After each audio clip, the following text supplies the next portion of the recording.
Imagine you're exhausted. You haven't slept properly in 3 days. Your feet are bleeding. Your armor weighs more than your little brother.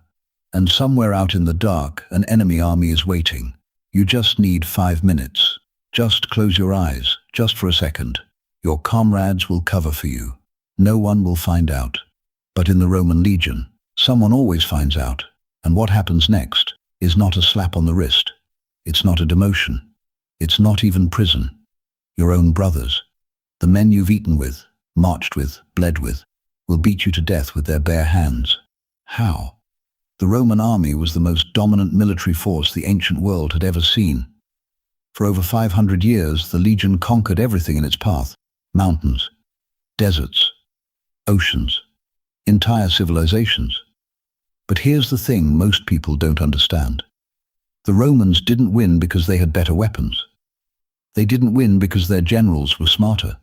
They won because of something far more terrifying: discipline. Not the kind your teacher talks about. Not a motivational poster on a wall. Real discipline. Brutal discipline. The kind that was baked into the DNA of every single soldier from the moment he put on his armor to the moment he died. And sometimes, the discipline itself caused the dying. The Roman military machine ran on rules. Hundreds of them. For everything. How to march. How to eat. How to build a camp. How to sleep. And yes, how to stay awake. Because in the Roman legion, falling asleep on guard duty wasn't just a mistake. It was a crime, punishable by death. And not just any death. There was a system. A ritual. A process designed not only to kill the guilty soldier, but to psychologically destroy every man who watched it happen. And it worked. Let's go back to the beginning. Picture a Roman military camp. Anywhere, it doesn't matter. Spain, Egypt, Britain, Syria. The legion built the same camp every single night. Wherever they stopped, whether for 1 night or 10 years, they dug a trench. They built a wall. They laid out the streets in the same grid. Same layout. Every time. This wasn't just comfort. This was strategy. A soldier who woke up confused in the middle of the night always knew exactly where the exit was. Exactly where the commander's tent was. Exactly which direction the enemy might come from. The camp was a machine. And every man inside it had a role. Guard duty was one of the most important roles in that machine. The Romans divided the night into 4 watches. Each watch lasted roughly 3 hours. Soldiers rotated through these watches in organized groups. Every man knew exactly when his shift started, when it ended, and, critically, when the inspector was coming. Because there was always an inspector, the Romans called them the tesserari, a junior officer whose specific job was to walk the perimeter, silently, randomly, at irregular intervals, and check every single guard post. He carried a small wooden tablet, called a tessera. On it was written a password, a different one every single night. When he reached a guard post, he handed the tablet to the soldier on duty. The soldier had to look at the password, acknowledge it, and hand it back. No tablet acknowledged. That guard was asleep, or missing, or dead, and that soldier's fate was now sealed. So what actually happened? The soldier would be reported, immediately. No second chances. No quiet conversation. No "I'll let it slide this once." The tesserarius reported directly to the tribune, the commanding officer of the watch. The tribune had no authority to reduce the punishment. None. His hands were tied by Roman military law, which had been codified for centuries. The guilty soldier was brought before his entire unit the next morning.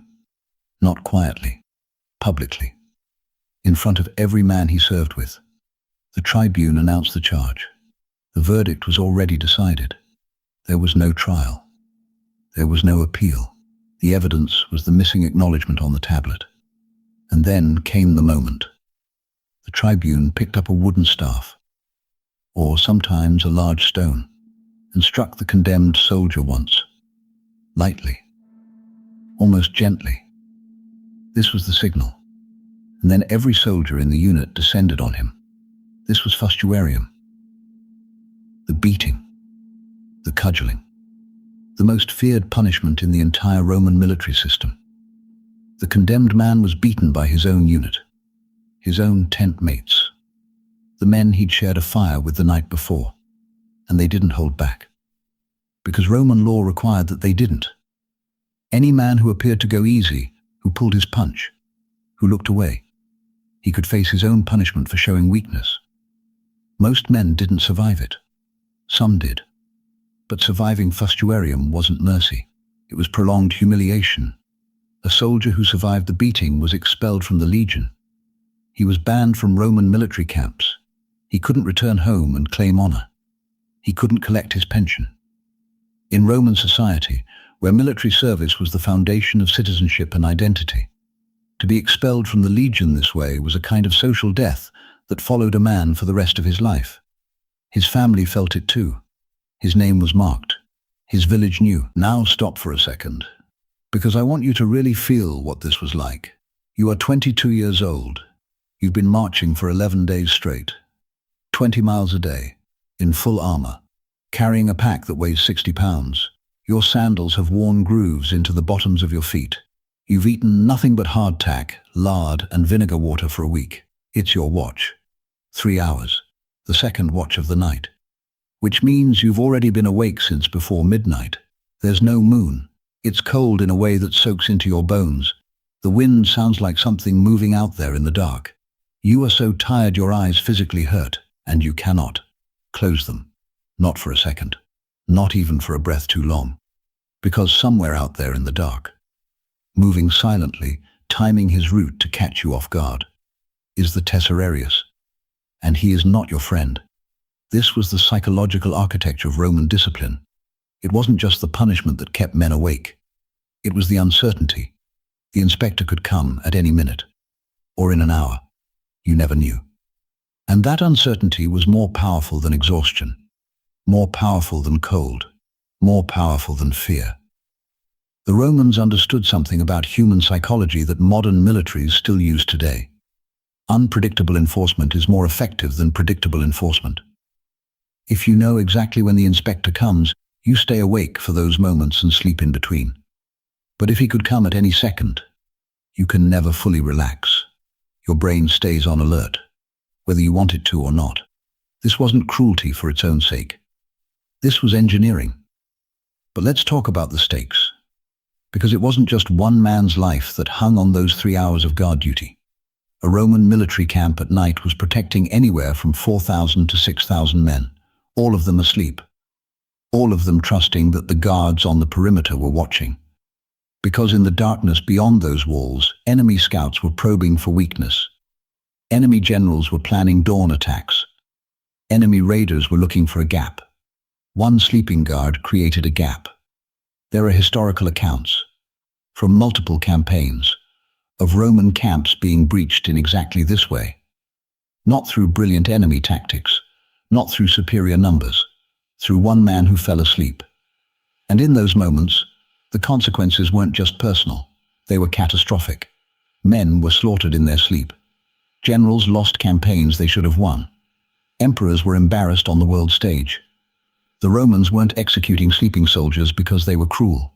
They were executing sleeping soldiers because the math was simple. One life versus 4,000. And in Roman military logic, that math was never complicated. There's a famous incident recorded by the historian Polybius, writing in the 2nd century BC, where he describes witnessing fustuarium firsthand. He doesn't describe it with horror. He describes it almost clinically, as though it's the most natural and reasonable thing in the world. He notes that the men carry out the punishment without hesitation, that the unit as a whole considers it their duty, that there is no drama, no ceremony beyond what's required. That clinical detachment, that matter-of-factness, might be the most disturbing detail of all. Now here's where it gets interesting, because you might be thinking, this sounds extreme, barbaric even. And compared to what? Most ancient armies had punishments, sure, but nothing quite like this system. Take the Greek city-states. Sparta is famous for its brutal military culture, and yes, Spartan discipline was severe. But Spartan punishment was largely delivered by officers, by commanders, from above. It was hierarchical, top-down. What made Rome different was that fustuarium was horizontal. It came from your peers, your unit, your equals. That distinction is everything. When punishment comes from a commander, you can hate the commander. You can resent authority. You can tell yourself that he is the problem, that they don't understand, that the system is unfair. You maintain your identity as separate from the institution. But when punishment comes from the men who sleep 2 feet away from you, when your tent mate is the one holding the stick, you cannot separate yourself from the unit. You are the unit. And the unit's survival depends on your performance. Failing your watch isn't just breaking a rule. It's betraying your family. The Romans weaponized loyalty. They turned brotherhood into enforcement. And it was devastatingly effective. Compare this to medieval European armies. Medieval soldiers were largely conscripted, poorly trained, and held together by feudal obligation rather than identity.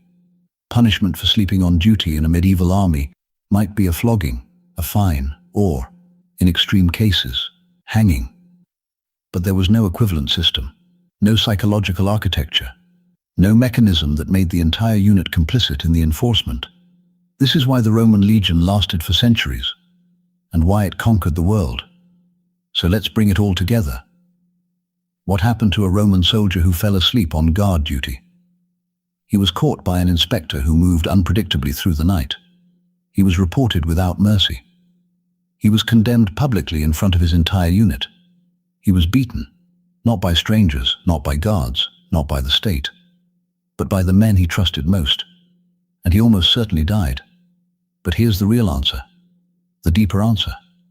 Most Roman soldiers never fell asleep on guard duty, not because they were superhuman, not because they weren't exhausted, but because the system was designed so perfectly. The uncertainty, the social stakes, the collective punishment model, that the threat alone was enough. The Romans built a machine so efficient that it rarely needed to run. Every soldier who stood his watch in the cold and the dark, fighting his own eyelids, he wasn't just following an order. He was participating in a system that had outlasted kingdoms, crossed continents, and bent the known world to Roman will. He was the system, and he knew it.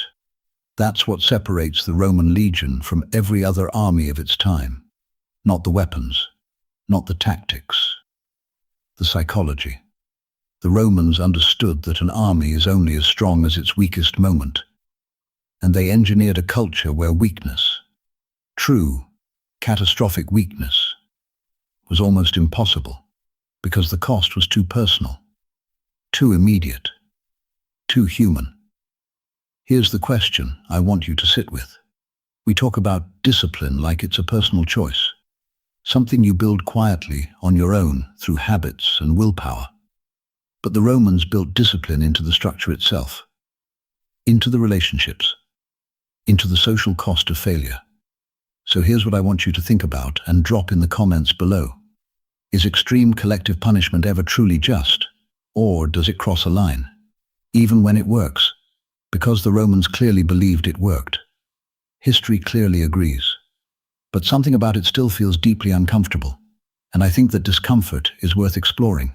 If this got under your skin, good.